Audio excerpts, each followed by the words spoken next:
காத்து ஊத காத்து சுத்தும் கடல் கரைய பார்த்து சத்தியமா கோயில் கொண்ட சுப்பையா எங்க குப்பத்துக்கு குல விளக்கு நீ ஐயா.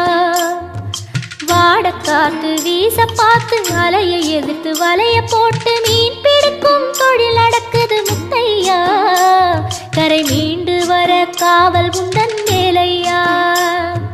திருச்செந்தூர் ஆண்டவனே உப்பு காத்து ஊத காத்து சுத்தும் கடல் கரைய பார்த்து சத்தியமா கோயில் கொண்ட சுப்பையா எங்க குப்பத்துக்கு குல விளக்கு நீ ஐயா. வாட காத்து வீச பார்த்து அலையை எதிர்த்து வலைய போட்டு மீன் பிடிக்கும் தொழில் நடக்குது முத்தையா. கரை மீண்டு வர காவல் உந்தன் வேலையா. திருச்செந்தூர் ஆண்டவனே